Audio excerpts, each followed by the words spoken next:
Okay, it's rap pack to my pulse flat. We keep it real, no false rap. I got 4 cars and they all black. Got 4 bras and they all that. We call that ballin'. Doing this is my calling. Flow is so appalling. My phone off and she calling. I'm like, yeah. What's going on, internet, and welcome back to Nth-Level Entertainment, the most awesome series, comic book and movie related YouTube channel in South Africa. I am your host, Z the Entertainer, and today I'm going to be doing a spoiler review to the movie BumbleBee. So yeah, I saw BumbleBee last week Saturday, and I really did enjoy my time at the cinema. Despite the reputation that, the later incarnations of the movie, when it was still being directed by Michael Bay, had the franchise, despite the reputation that the franchise had developed because of those movies, I actually had a really good time in this one. The trailer did make things, it did make it look like a pretty good movie, I must say. I was part sold by that, but I wasn't expecting to enjoy it as much as I did. And it was a great movie. I had a great time watching it. This time around it was directed by Travis Knight, and it's starring Haley Steinfeld and John Cena as well, who actually was quite an interesting character in the movie, I found. He actually brought a lot of the comedy and the humor to the movie. I wasn't actually expecting that. He had some very, very, very good jokes in that movie. Especially when he was busy trying to appeal to the rest of the military people after they made the decision to actually work with the Decepticons. And he was actually pointing out the fact that, they're actually called Decepticons. Am I the only one who thinks this is a crazy idea and that they're not to be trusted? I was surprised by his performance. I still don't think he's a very strong actor, but of course I take that with a pinch of salt. I mean, looking at his background, I don't expect too much of him. I judge him fairly, but he did entertain me for the time that he was on screen. He held his own very well.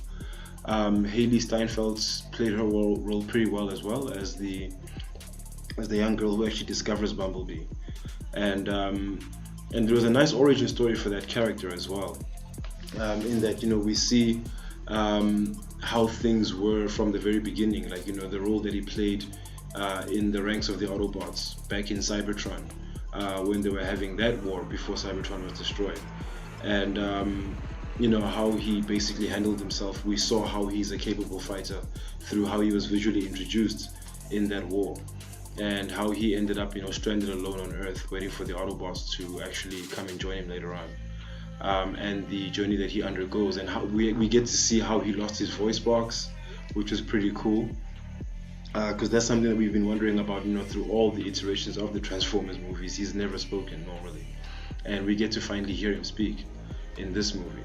So it was a great origin story for the BumbleBee character, and it was actually quite smart as well that they chose to base it on, set it in the 1980s, and also base it on that version of the original Transformers cartoon.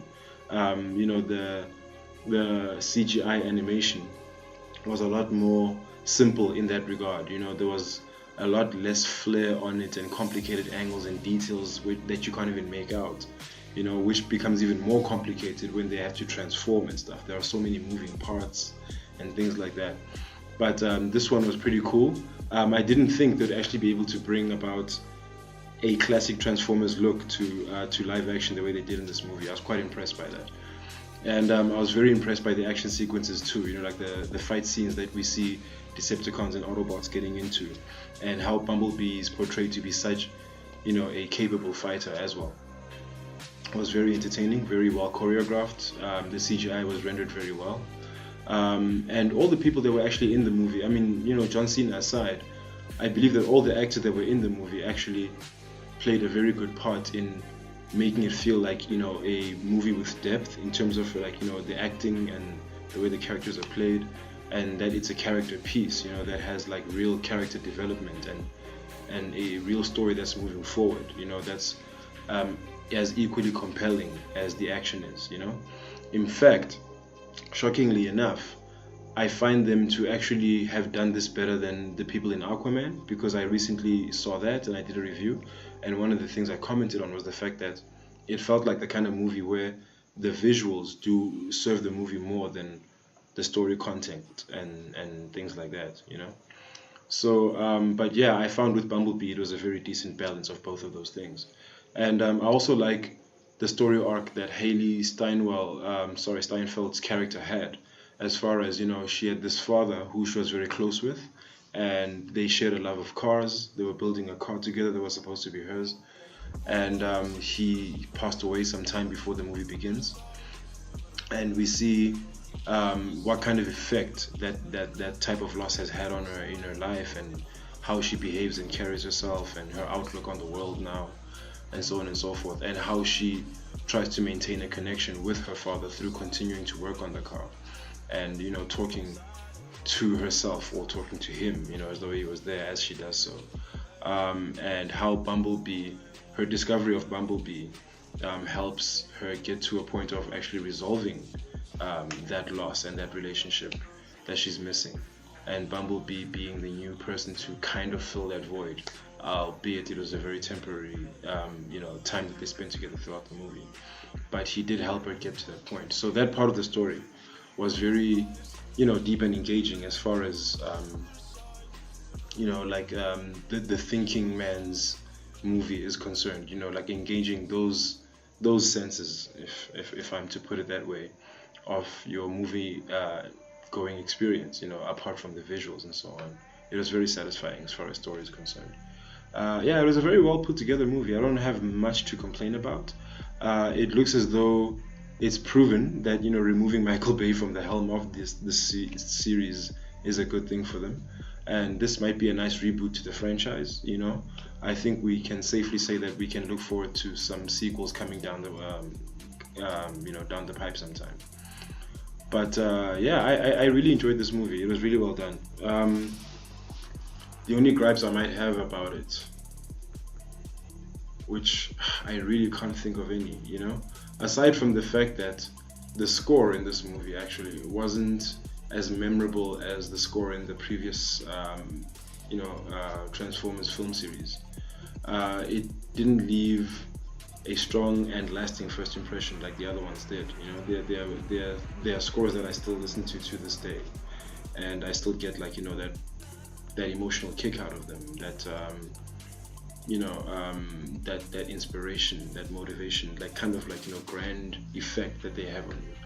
I guess that would be the only thing that I can maybe criticize a little bit, and say that it didn't grab me the way I would expect a movie like this, the score to grab me. But yeah, those are my thoughts on this movie, and that will conclude my review. So let me know what you thought about this movie. If you've seen it, post your comments freely down below. Let me know. If you enjoyed this video, click on the thumbs up icon and leave us a like. And please click on subscribe if you'd like to see more from this channel. And make sure you click on the bell icon so you are notified each and every time I drop new content on this here channel.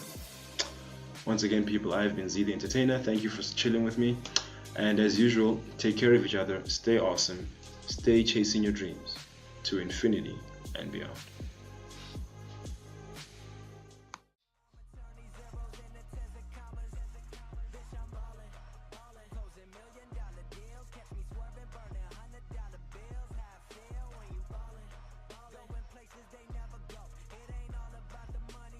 Hey guys, thanks a lot. If you want to see some more from us, click here or click here.